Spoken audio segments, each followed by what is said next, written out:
네, 오늘 함께 나눌 시편은 68편입니다.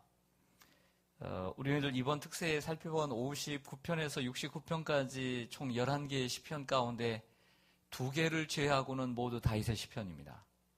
어제와 그제 살펴봤던 그 짧은 시편들은 다윗의 시편이 아닙니다. 그러나 그 2개를 제외한 9개의 시편이 다윗의 시편입니다. 그런데 우리가 살펴보는 이 다윗의 시가 아닌 것이 없는데요. 이 다윗의 시에 항상 등장하는 단골 메뉴가 있다는 것을 발견하게 됩니다. 뭘까요? 다윗의 시편에 항상 등장하는 단골 메뉴, 원수입니다. 대적입니다. 고난, 아픔, 염려, 근심, 두려움. 우리는 이런 것들을 싫어합니다. 내 인생에 이런 것들이 없었으면 참 좋겠습니다. 하지만 다윗의 인생에는 원수, 대적, 근심, 두려움, 아픔, 고난, 약함. 만약 그게 없었다면 이 시편은 우리에게 선물로 다가오지 않았습니다. 다윗이 믿음으로 이러한 것들을 이겨냈기 때문에 이 작품으로 남아 있는 것이죠. 다윗에게 이러한 원수와 대적이 있었기에 방패와 도움이 되어달라고 하나님께 기도했고, 고난과 아픔이 있었기에 나의 구원과 소망이 되어달라고 기도했던 것이죠. 또한 염려와 근심이 있었기에 평화를 달라고 기도한 것을 볼 수 있습니다. 어느 누가 이런 말을 했습니다. 그 사람을 알려면 그 사람의 친구를 보면 안다. 그랬습니다. 근데 그것은 다 맞는 말은 아닙니다. 완벽한 말은 이런 것입니다. 그 사람을 알려면 그 사람의 친구와 함께 그의 원수를 보면 안다 하는 말을 합니다.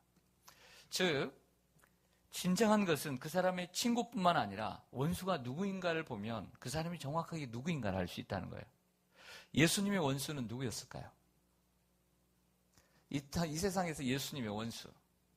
반대로 생각하면 예수님을 가장 괴롭히고 고통스럽게 하며 예수님은 그들을 향해서 마귀라고까지 얘기를 했던 바리새인들입니다.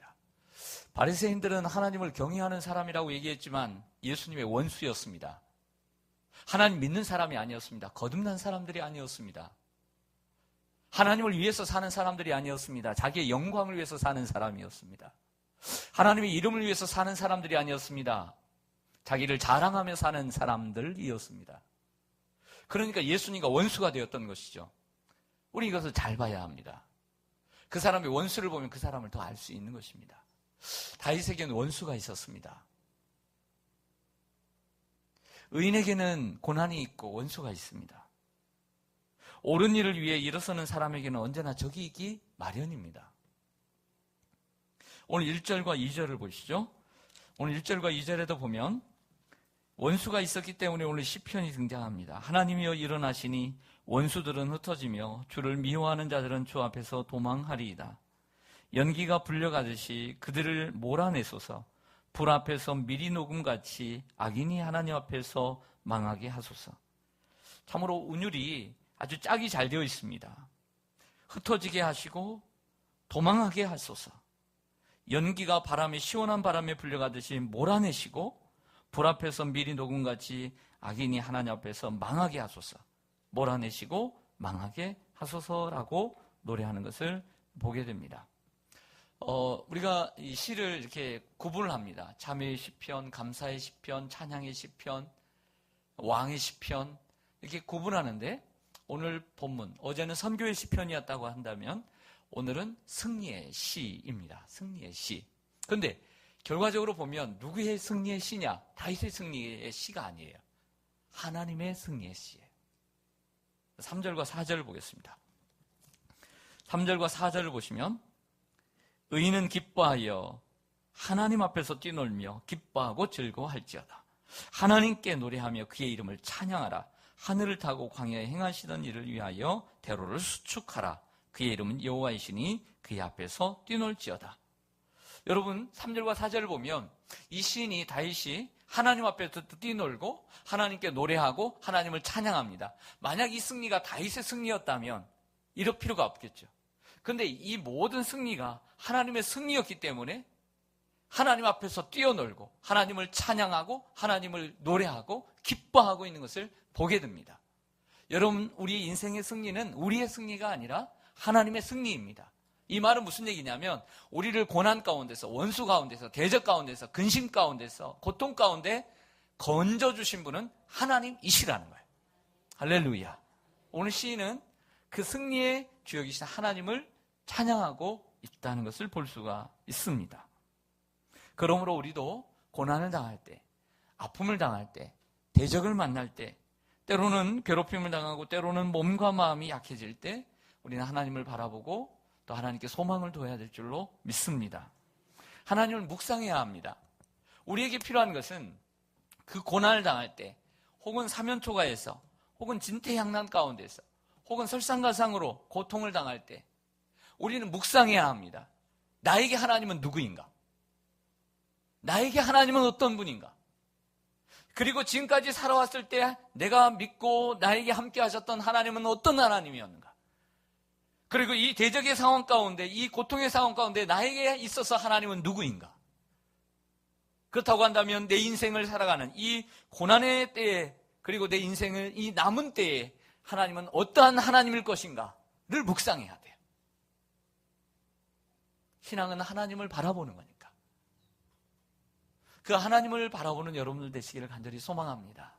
오늘 시인은 이러한 상황 가운데 원수가 많을 때에 기도를 하지만 그 하나님이 어떠한 하나님인가를 묵상하며 깊이 깊이 들어가고 있습니다. 여러분에게 하나님은 어떠한 분이십니까?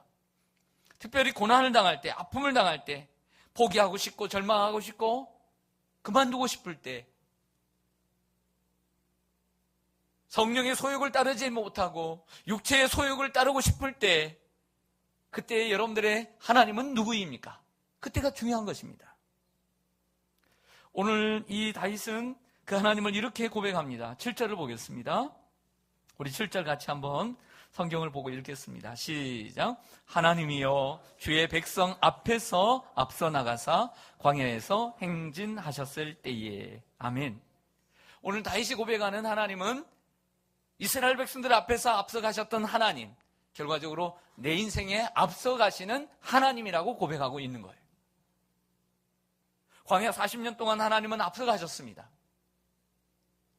언제나 그들을 인도하셨고 그들과 함께 하셨습니다. 그런 것처럼 우리가 성경을 묵상하면서 깨닫는 것은 그들의 하나님이 오늘에 있어서 나의 상황에 있어서 하나님은 어떤 하나님인가? 하나님의 말씀은 살아있어요. 왜 살아있냐면 3,000년 전에 기록된 하나님의 말씀도 3,500년 전에 기록된 하나님의 말씀, 모세오경도 오늘을 살아가는 우리들에게 던져질 때는 나의 말씀이 되는 거예요. 또 그때 하나님은 나의 하나님이 되는 것이죠. 이스라엘 백성들을 언제나 앞서서 정말 갈 바를 알지 못하고 아무것도 없어요. 먹을 것도 없어요. 집도 없어요.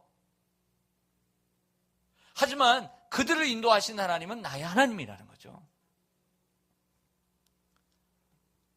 모세가 광야 40년을 다 마치고 가나안 땅에 입성하기 전에 자신은 못 들어가지만 그 백성들에게 한 설교를 봅니다. 그게 신명기인데요. 그 신명기 1장을 시작하면서 지난 40년을 돌아오면서 이런 고백을 합니다. 좀 화면을 좀 보시겠습니다.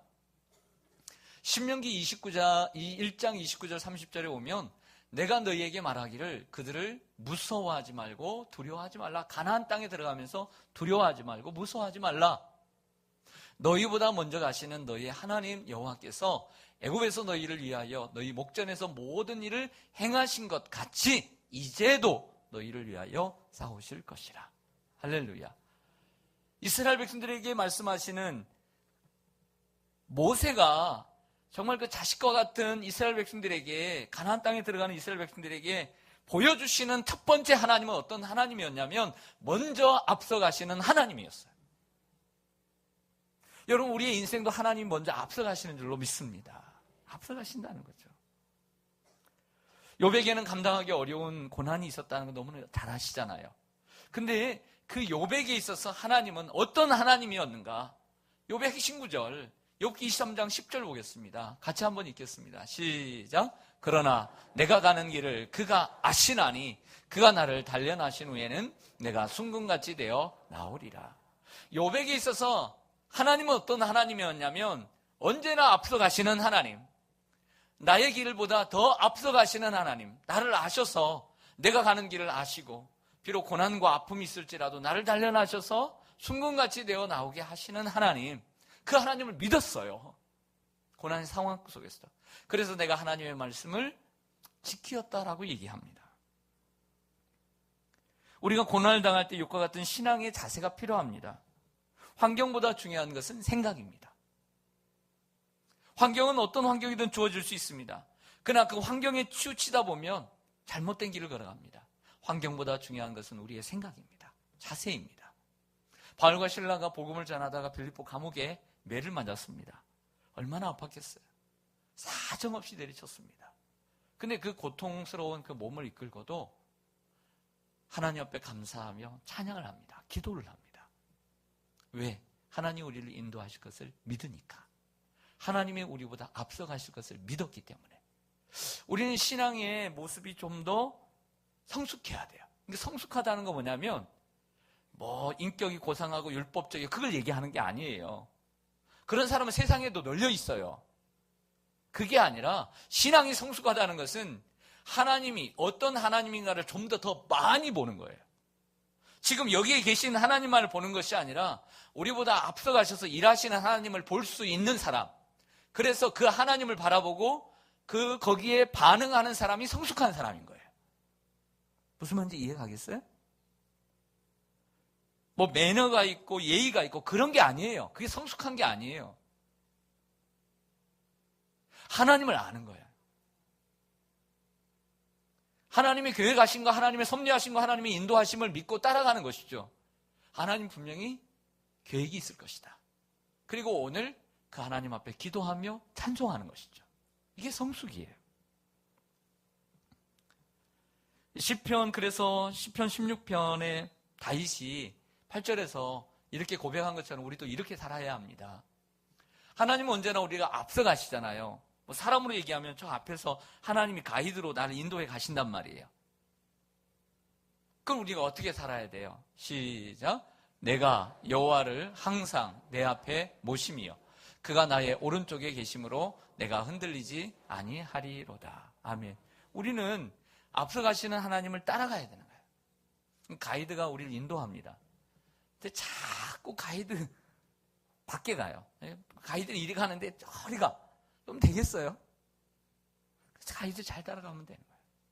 가까이 가야 돼요. 그래야 가이드가 하는 말을 들어요. 이게 한 30명 이렇게 따라가면 사실 저 멀리 있는 사람은 설명도 잘 못 들어요. 마이크가 없으면. 열심히 따라가야 돼요. 그럼 옆에 따라가면 묻기도 하고요. 대화도 하고요. 그리고 하는 말도 잘 들을 수가 있는 거예요. 주님을 잘 따라가는 우리가 되기를 원합니다. 여호와를 모시고 살아가는 거죠. 그래서 다윗이 이런 고백을 해요. 내가 여호와를 항상 내 앞에 모심이여. 이러면서 고백하기를 내 마음도 기쁘고 영도 즐거워하며 내 육체도 안전히 살리니. 이렇게 고백을 합니다. 항상 앞에 하나님을 모시고 살아가면 풍랑이는 이 마음이 평안함으로 돌아오게 되는 거예요. 하나님을 바라보지 못했던 안개 낀 구름 낀 신앙이 그 영이 즐거워하게 되는 거예요. 마음이 힘들고 고통의 상황 가운데 몸이 힘드니까 밥맛이 없어요. 잠도 오지 않아요. 그러나 주님이 함께 하심을 언제나 믿고 바라볼 때 그 육체도 안전히 살게 되는 것이죠. 자, 우리 하나님, 다윗이 만나는 하나님이 어떤 하나님인가 18절을 좀 보시겠습니다. 시편 68편 18절인데요. 시편이 좀 깁니다. 근데 중요한 구절들만 보는 거니까요. 18절 보시면 시작. 주께서 높은 곳으로 오르시며 사로잡은 자들을 취하시고 선물들을 사람들에게 받으시며 반역자들로부터도 받으시니 여호와 하나님이 그들과 함께 계시기 때문이로다. 아멘. 다윗이 만난, 다윗이 고백하는 하나님, 이 상황 가운데, 원수가 있는 상황 가운데 고백하는 하나님은 저 높은 곳으로 오르시는 하나님이다. 이렇게 얘기합니다. 높은 곳으로 오르시는 하나님. 18절 초반절에 보면. 그런데 18절 마지막 부분의 하반절에 보면 여호와 하나님이 그들과 함께 계시기 때문이라. 그러니까 다윗이 고백한 하나님은 초월해 계시면서도 내재해 계시는, 저 하늘에 계시면서도 내 삶에 가까이 와 계시는 예수님이 우리를 구원하시기 위해 이 땅에 오셨습니다. 그래서 십자가에 못 박혀 죽으시고 사흘 만에 부활하셨습니다. 40일 동안 이 세상에 계시다가 하늘로 승천하셨지만 성경의 증언대로 하나님 보좌 우편에 앉아 계셔서 지금도 우리를 위하여 간구하십니다. 그리고 지금도 우리와 함께 하시는 하나님인 줄 믿습니다. 오늘 시편 68편 18절은요. 사도 바울이 에베소 교회의 에베소 4장 8절에서 예수님의 승천을 설명하면서 인용한 시편이에요. 오늘 28절은. 그래서 에베소 4장 8절에 인용한 시편이라는 것을 기억해 주시기를 바랍니다. 예수님은 초월에 계십니다. 하지만 내 삶의 내재에 계신다는 것을 기억하시기를 바랍니다. 사망의 음침한 골짜기로 다닐지라도 우리와 함께 하시는 하나님. 다윗에게 있어서 우리가 고난을 당할 때 나의 하나님은 어떤 하나님인가를 묵상하는 게 중요해요. 그 하나님은 언제나 내 인생에 앞서가셨다. 고난의 때에도 하나님은 나의 길을 계획하셨다. 그리고 그분은 초월에 계시지만 지금도 내 안에 계셔서 나와 함께 하시고 이 고난 속에서 나와 함께 하시는 하나님을 여러분들이 늘 고백하며 사시기를 바랍니다. 또 19절을 보겠습니다. 오늘의 주제이기도 한데요. 제목이죠. 날마다 우리 짐을 지시는 주, 곧 우리의 구원이신 하나님을 찬송할지로다. 따라서 하겠습니다. 날마다 우리 짐을 지시는 주. 하나님은 우리의 짐을 져주시는 분인 줄로 믿습니다. 예수님은 이 땅에 우리의 짐을 져주시기 위해서 오셨습니다. 가장 큰 죄의 짐. 이 죄 때문에 모든 고통이 오는 거예요.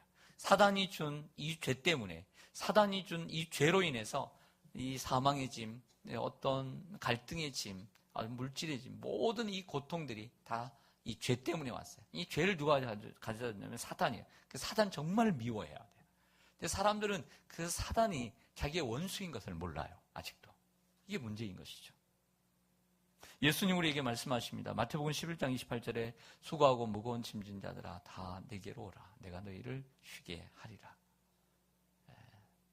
베드로전서 5장 7절에도 보면 너희 염려를 다 주께 맡기라. 이는 그가 너희를 돌보심이라. 여러분들의 아픔을 다 하십니다. 우리가 엘리야와 엘리사를 이렇게 수요예배 시간에 이렇게 묵상을 하면서 느꼈던 것은 하나님은 정말 연약한 여인 하나하나 그들의 아픔을 다 돌보시는 하나님이신 것을 더 느끼게 되고요. 이러한 것을 엘리야를 통해서 많이 배웠는데 엘리사로 들어오면서 더 많이 느껴요. 더 많이 느끼게 되는 거예요. 어떻게 보면 엘리야는 세례 요한과 같은 사람이에요. 불 같은 사람이고 혼자 사역했던 사람이에요. 근데 엘리사의 모습 속에는 예수님의 모습이 많이 투영되어 있어요. 언제나 이 사람들과 함께 그들의 아픔에 동정하고 그들을 돌보시는 하나님, 예수님의 모습을 볼 수 있습니다. 날마다 우리 짐을 지시는 주라고 했습니다. 대단히 중요한 구절이라고 생각을 해요. 이 말씀 여러분들 마음속에 새겨지기를 원합니다. 여기서 묵상할 단어는 날마다예요. 따랐습니다. 날마다. 여러분들 우리의 삶의 단위는 우리 그리스도인들의 삶의 단위는 이 주로 돌아갑니다. 왜냐하면 주일을 중심으로 사니까. 하지만 우리의 짐은 삶의 단위는 정확하게 보면 하루예요. 삶의 단위는 하루. 그러니까 아침에 일어나서 하루를 계획하고 살아갑니다. 계획하고 살아가고 저녁에 잠을 자면 끝나는 거예요. 우리의 삶의 단위는 하루예요. 성경이 말씀하는 단위는 하루다. 왜냐하면 날마다니까 날마다. 또 그도 그럴 것이 이런 말씀 생각해 보세요. 마태복음 6장의 산상설교 가운데 이런 말씀합니다. 너희는 내일 일을 염려하지 말라. 내일 일은 내일 염려할 것이요 한날 괴로움은 그날에 족하니라. 이렇게 말씀했습니다. 그러면 예수님의 말씀을 보면 우리의 삶의 단위는 하루예요. 하루. 내일은 내일이 염려하는 거예요. 내일 가서 염려하면 되는 거예요. 오늘 우리에게 맡겨진 짐은 하루라는 짐이에요. 하루라는 짐. 어떤 사람이 스트레스를 많이 받는 줄 아세요? 내일의 짐까지 오늘 짐만 질 것이 아니라 내일 모레 급해 계속 어떤 사람은 1년, 2년, 3년, 어떤 사람은 10년, 20년, 30년 그 짐까지 다 한꺼번에 오늘 다 지려고 하는 사람은 스트레스를 많이 받는 사람이에요. 어떤 사람이 행복한 사람이면 그날 짐만 지려고 하는 사람이 행복한 사람이에요. 더 불행한 사람은 누구냐면 과거에 지난 짐까지도 또 다시죠. 끌어와서 그 짐까지, 오늘 짐도 버거운데 저 멀리 있는 짐까지도 또 지고, 그뿐만 아니라 지나가서 다 벗은 짐까지도 다시 건져서 다시 들어서 또 져. 힘들겠어요? 안 힘들겠어요? 힘들죠. 그래서 병이 나는 거예요. 이런 사람들은. 뭐가 난다? 병 나는 거예요. 병 나는 거. 그러므로 우리는 훈련을 해야 돼요. 어떤 훈련을 해야 되냐면 오늘 우리에게 주는 짐만을 지를 수 있는 훈련을 해야 돼요. 그게 뭐냐면 하나님 앞에 하나님께 맡기는 훈련인 줄로 믿습니다. 날마다. 그래서 주님도 우리들에게 기도를 가르쳐 주시면서 하나님을 향한 기도뿐만 아니라 우리 인생을 위한 기도, 우리를 위한 기도 가운데 날마다 일용할 양식을 우리에게 주옵시고, 이렇게 기도하는 것을 보게 됩니다. 그래서 찬송하지 않습니까? 내일 일은 난 몰라요. 어떻게 살아요? 하루하루 살아요. 이렇게 노래합니다. 우리 하나님은 5절을 좀 보시겠습니다. 어떤 하나님인가? 5절, 그의 거룩한 처소에 계신 하나님은 고아의 아버지시며 과부의 재판장이시라. 6절에 하나님이 고독한 자들은 가족과 함께 살게 하시며 갇힌 자들은 이끌어내서 형통하게 하시느니라. 그랬습니다. 여러분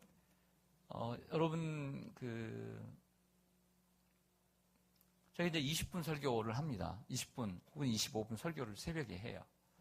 여러분들이 정말 중요한 것은 어떤 사람은 저처럼 새벽에 안 조는 사람도 있지만 새벽이 약한 분들이 계세요. 새벽이 약한 분들. 제가 볼 때 좀 딱해요. 얼마나 저 새벽이 힘들까. 천성적으로 새벽이 약해. 저는 2-3시간만 자도 새벽이 약하질 않아요. 근데 뭐 어떡해요. 태생이 그런데. 그 얼마나 딱해요. 나오긴 나왔는데 항상 졸아. 힘들어해. 예. 그래서 때로는 그러죠. 하나님 좀 바꿔주시지. 왜 이렇게 평생 기도하는데 이렇게 좀 새벽에 좀 쌩쌩하게 좀 만들어주시지. 그래서 그렇게 좀 안타까울 때가 있어요. 근데 여러분, 이렇게 졸더라도 여러분들이 제가 20분, 25분에 여러 가지 설교를 하는데 중요한 것은 내 걸 가져가야 돼요, 내 걸. 그 중에 한 말씀이라도 하나님의 살아있는 말씀이 내 안에 딱 다가와야 돼요, 다가와야 돼요. 그 말씀이 내 말씀이 되는 거예요. 하나님은 어떤 하나님이냐면 고아의 아버지세요. 고아는 외로운 사람에 속해요. 얼마나 외롭겠어요. 하나님은 외로운 이들과 함께 하십니다. 외롭다고 생각되시는 분이 계십니까? 하나님이 여러분들을 함께 하시고 여러분들과 함께 하시고 위로하십니다. 과부는 억울하기 쉬운 존재예요. 억울해요. 때로 억울함을 많이 당해요. 과부는. 하나님은 그들과 그래도 함께 하셔서 그들을 보호하시고 변호하시는 하나님이세요. 이런 분들이 계시면 하나님이 여러분들과 함께 하시길 원합니다. 이들은 우리입니다. 우리는 아픈 사람들입니다. 마음이 상한 사람들입니다. 하나님 우리의 눈물을 하시고 그 눈물을 닦아주시는 분이십니다. 세상 소망 다 살아가져가도 주의 사랑은 끝이 없다. 오늘 마리아가 특송한 이 특송, 이 노래, 오늘 제가 부르려고 했던 건데 뺐던 건데 너무 잘 불러주셨어요. 오늘 주제에 맞는 그 고백이 이런 고백 아닙니까? 주님은 내 눈물을 아시고 내 한숨을 아시고 내가 외로운 거 아시고 그래서 세상 소망 다 사라져가도 주님은 나와 함께 하시고. 마지막으로 오늘 시인이 고백하는 하나님, 힘들고 어려울 때 35절입니다. 마지막 보시겠습니다. 35절 시작. 하나님이여 위엄을 성소에서 나타내시나이다. 이스라엘의 하나님은 그의 백성에게 힘과 능력을 주시나니 하나님을 찬송할지어다. 아멘. 여러분, 우리 수많은 짐이 있습니다. 그 짐을 주시는 하나님께 우리는 맡겨야 합니다.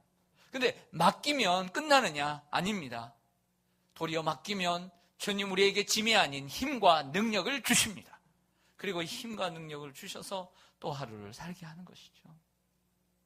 이게 인생입니다. 이게 신앙인이 걸어가야 될 삶의 모습인 것이죠. 이사야 40장 29절에 보면 이런 말씀이 있습니다. 유명한 말씀이 있죠. 하나님 앞에 구해도 뭔가 얻어지는 것이 없어 보이고 계속 어려움은 계속 일어납니다. 하지만 하나님은 어떤 분이신가? 피곤한 자에게는 능력을 주시며 무능한 자에게는 힘을 더하시나니 소년이라도 피곤하고 곤비하며 장정이라도 넘어지며 쓰러지되 오직 여호와를 앙망하는 자는 새 힘을 얻으리니 독수리가 날개치며 올라간 것 같을 것이요 다른 박질하여도 곤비하지 아니하겠고 걸어가도 피곤하지 아니하리로다. 아멘. 예, 오늘도 하나님께서 여러분들에게 새 힘 주시기를 원합니다. 능력 주시기를 원하고요. 지혜 주시기를 원하고요. 그래서 날마다 주님 앞에 짐을 맡기십시오. 과거의 짐까지 또 얹어서 지지 말고요. 그 살아가는 날들, 지금 보이지도 않는 짐들 더 지려고 하지 말고요. 그냥 그날 하루하루 하나님께 맡기며 믿음의 훈련을 잘 하셔서 그날의 짐을 져주시며 하나님 앞에 그 짐을 맡기고 또 그 짐을 능히 감당할 수 있는 힘과 능력을 하나님께 받아서 살아가는 저와 여러분 되시기를 주님의 이름으로 간절히 축원합니다. 예, 기도하겠습니다.